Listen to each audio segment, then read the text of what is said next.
खुलुमबाय बयखौबो नोंथांमोना थाम्बनेल आरो इन्ट्र भिडिअ नायनानै मोनथिखाबाय जानांगौ बासबारि फाग्लिजरा ओनसोलनि रायजो राजाफोरा आदानि कम्पानिनि हेंथायै खुद्रि सारनायखौ नोंथांमोना ससियेल मिडिया एबा निउज पर्टेलफोरावहाय नुखाबाय दा बे जाथायनि सोमोन्दै दुलाराय बर' फरायसा आफादनि गाहाय आफादगिरि मानगगिरि दिपेन बर' बिथाङा खौरांगिरिनि सिगाङाव माखासे बाथ्रा बुंदों नोंथांमोना बे भिडिअखौ जोबजासिम नायोब्ला गासै बाथ्राखौ नोंथांमोना आबुङैनो मोनथिनानै लानो हागोन भिडिअखौ जोबजासिम नायनानै लाग्रो भिडिअखौ जोबजासिम नायखांनायनि उनावहाय नोंथाङा मा बुजिनो हादों नोंथांनि गोसोआव मा साननाय सोमजिदों नोंथांमोना कमेन्टनि गेजेरजों फोरमायब्लानो जाबाय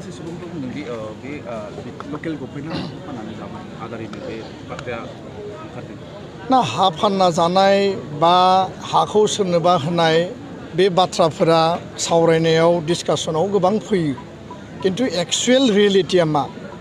आरो आदानि ग्रुप बा बे थार्मेल पावार प्लान्टखौ बबे नीतिनि बबे पलिसिनि आधाराव बेखौ गायसननो नागिरदों बेजों जोंनि लकेलिटियाव मा मुलाम्फा जागोन रिक्रुटमेन्टनि मुलाम्फा जागोन इन्डास्ट्रिनि लेभेलाव बे ओनसोलाव डेभेलपमेन्टनि मुलाम्फा जागोन बे मुलाम्फा दिगखौ जोङो नायबिजिरनांगोन जे बेजों जोंनि ओनसोलाव मा मुलाम्फा जागोन मा लाब जागोन बेखौ नायबिजिरनांगोन खेबसेनो गासैबो खोथाखौ खाथां बुंनो हाया किन्तु खोथाया जाहैबाय बे हाया गभर्नमेन्ट लेन्ड खोथाया जाहैबाय बे हाया फरेस्ट लेन्ड नाथाय रायजो राजाफोरा जुग जुग बोसोरनिफ्राय बे हाखौ कनजारभेसन खालामनानै दोनदों बासायनानै दोनदों दखल खालामनानै दोनदों आरो डेफिनेटलि पाब्लिकनियाव जिहेतु मेगननि मोखाङाव जोनोमनि उननिफ्रायनो बे हाखौ रैखा खालामनानै दोननायनि बिथांमोननियावबो अधिकार दङ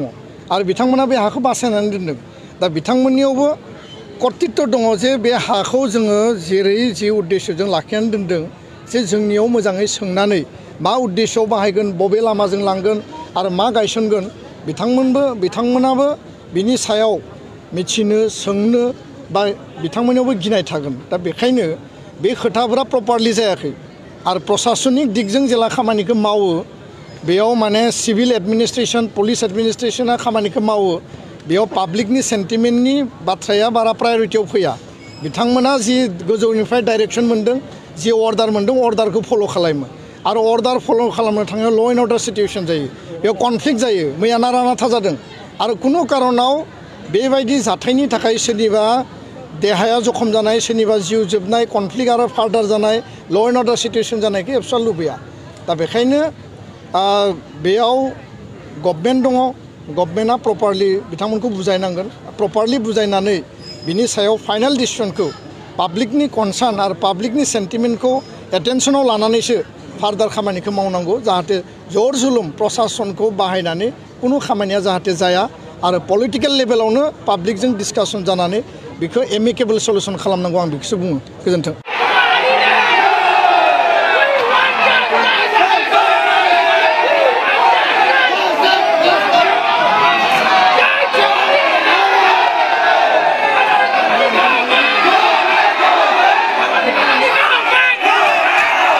আহমেদাবাদত লণ্ডন অভিমুখী এয়াৰ ইণ্ডিয়াৰ বিমান দুৰ্ঘটনাগ্ৰস্ত বিমানখনত থকা 242 জন লোকৰ আটাইকেইজনৰ মৃত্যু হোৱাটো নিশ্চিত বিমান দুৰ্ঘটনাত মৃত্যু ঘটিল গুজৰাটৰ প্ৰাক্তন মুখ্যমন্ত্ৰী বিজয় ৰূপানীৰ লণ্ডনত থকা পত্নীৰ কাষলৈ যাব বিচাৰিছিল প্ৰাক্তন মুখ্যমন্ত্ৰী ৰূপানীয়ে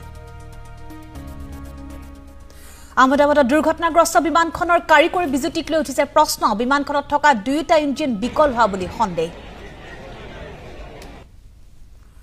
আহমেদাবাদৰ বিজে মেডিকেল কলেজৰ হোষ্টেলৰ ওপৰত পৰি দুৰ্ঘটনাগ্ৰস্ত বিমান 5 জন কনিষ্ঠ চিকিৎসকৰ মৃত্যু হোৱাৰ লগতে কেইবাজনো ছাত্ৰ গুৰুতৰভাৱে আহত